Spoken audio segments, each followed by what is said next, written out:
Premièrement, la prière nous aide à faire de Dieu le premier. Parce que la prière nous maintient dans l'humilité. Il n'y a rien qui maintient le cœur de l'homme dans l'humilité comme la prière. Parce que la véritable prière est toujours un aveu de faiblesse. Les forts ne prient pas. Ils n'en ont pas besoin. Les faibles, ils prient.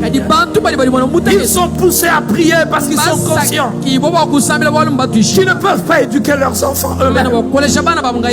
Ils ne peuvent pas les suivre là où ils sont à l'école.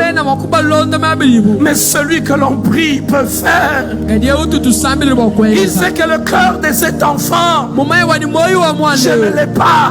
Mais le cœur de cet enfant, Dieu peut l'influencer. Alors il va prier. La prière nous maintient humbles. La prière nous maintient humbles. Elle nous maintient dans la dépendance à Dieu. Voilà le véritable problème de notre période. La dépendance à Dieu. Nous voulons être indépendants. Parler comme nous voulons. Réagir comme nous voulons. Quand quelqu'un pose une action, tu veux réagir. Ta chair veut réagir. Tes émotions veulent réagir. Mais quand tu pries, parce que tu es dépendant de Dieu, tu peux même en train de prier pour autre chose. Mais il va amener tes pensées à la réaction que tu veux avoir. Il va te dire, je ne veux pas que tu réagisses comme ça. Il arrive souvent qu'on se bat même avec lui dans nos prières. Je prie pour autre chose, mais lui amène mes pensées à autre chose. Il dit, ne réagis pas comme ça.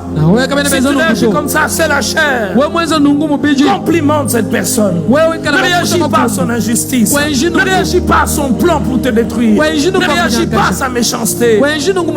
Tu as envie de dire à Dieu, pendant que tu dis, Seigneur, je te loue, mais là il y a un combat dans ton esprit. Tu dis, Seigneur, il est injuste. Au bien que je lui fais, il me répond par la méchanceté. Et là, il va te dire, c'est mon affaire. Tu vas paraître bête. Quand tu sors de ton moment de prière, tu ne dis rien. Il continue à proférer les mensonges, tu ne dis rien. Il continue à faire des plans, tu ne dis rien. Frères et sœurs, c'est...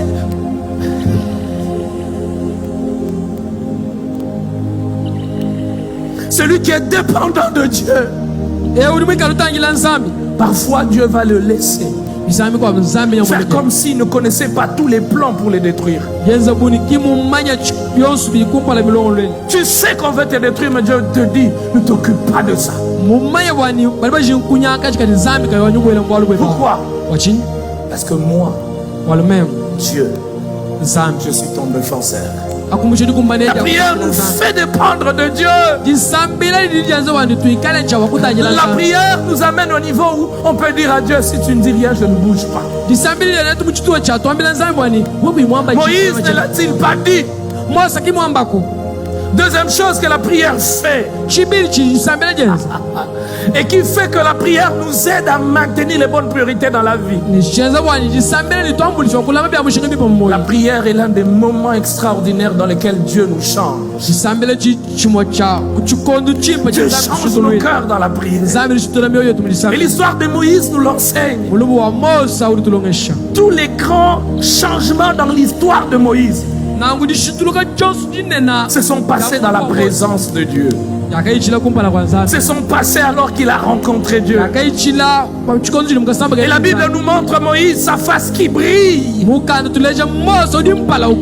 Dieu n'a pas permis que cela soit écrit dans les livres pour rien. C'est pour nous rappeler que quand nous prions, Dieu a affaire d'abord à nos cœurs avant affaire à nos problèmes.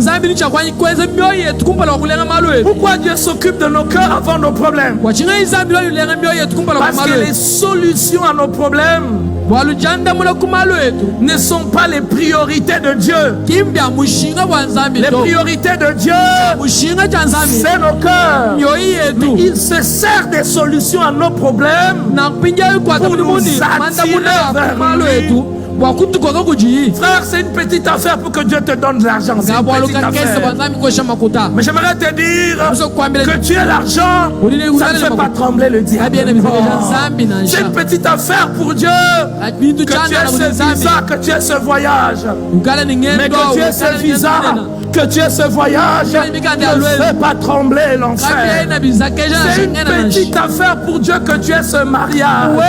Il y a même des gens qui ne prient pas, qui ne jeûnent pas. Dieu leur donne de mariage. À combien de votre raison, toi? C'est une petite affaire. Quand tu te maries, ça ne fait pas trembler le diable. Ce qui fait trembler le diable, c'est lorsque ton cœur est transformé, lorsque ton cœur est changé. Et lorsque ton cœur est changé, tu deviens une lumière. Et partout où tu es, les ténèbres vont fuir. Et dans la prière, frère, Dieu ne te craint pas. Jamais. Les hommes peuvent te craindre. Regardez ta position sociale. Regardez ton âge. Mais quand tu pries, Dieu va te dire oui, tu viens. Tu es méchant.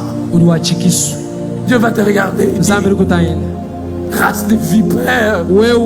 Regarde comment tu as traité ce frère. Regarde comment tu as traité cette soeur. Regarde le genre de pensée. J'aime la prière, frère.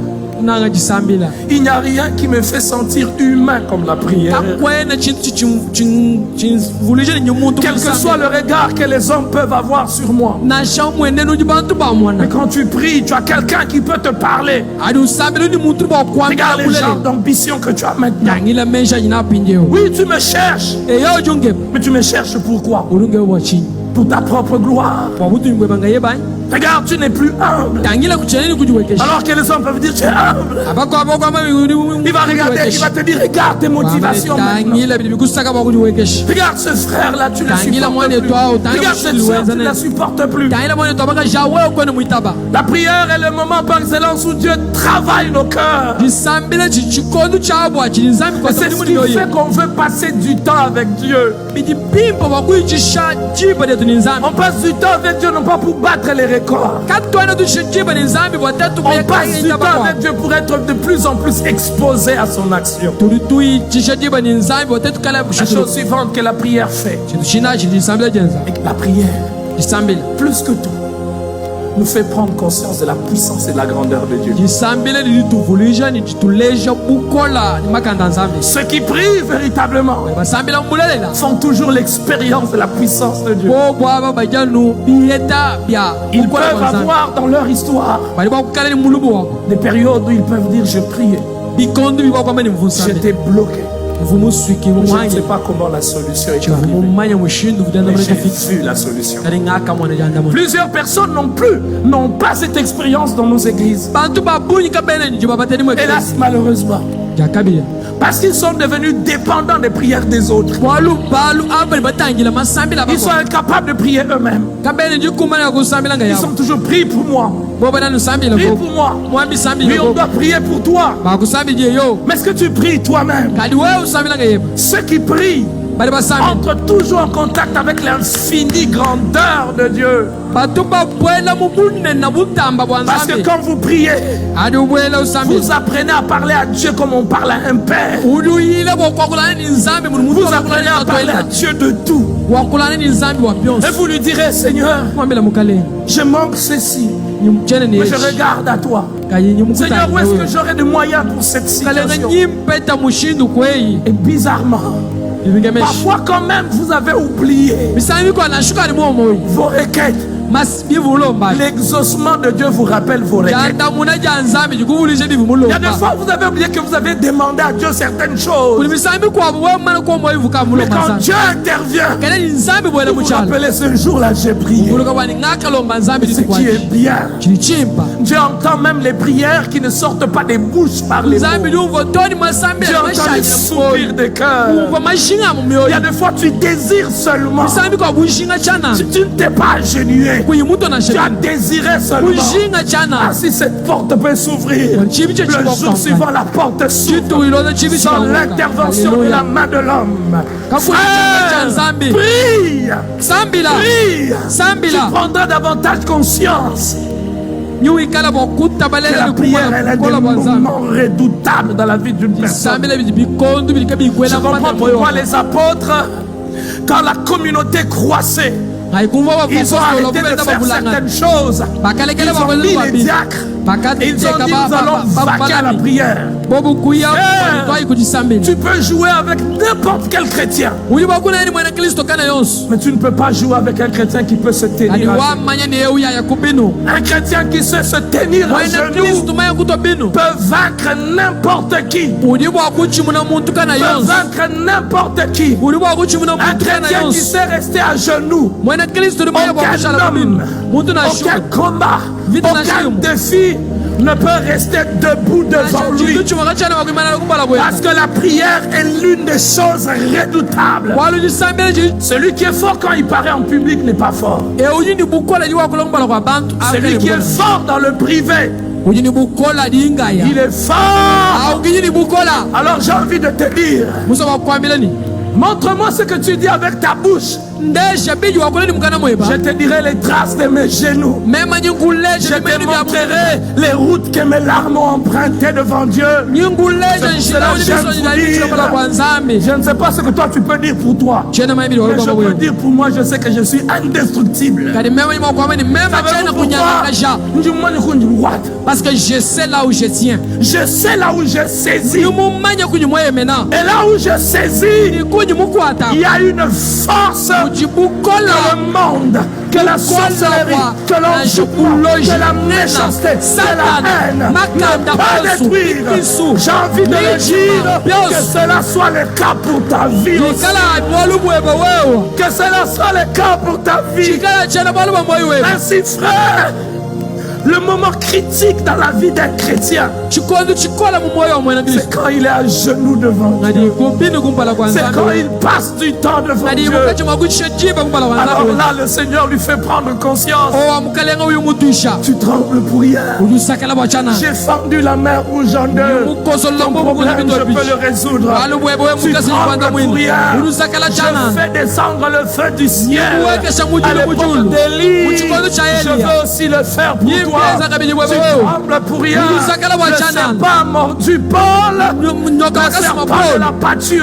Tu trembles pour rien. Je voudrais dire à quelqu'un, un chrétien qui sait rester à genoux, les tempêtes vont souffler, le ténèbre va arriver. Il sait une chose, tout ce qui vient dans ma vie passera. Parce que j'ai reçu dans ma vie ce qui ne passe pas.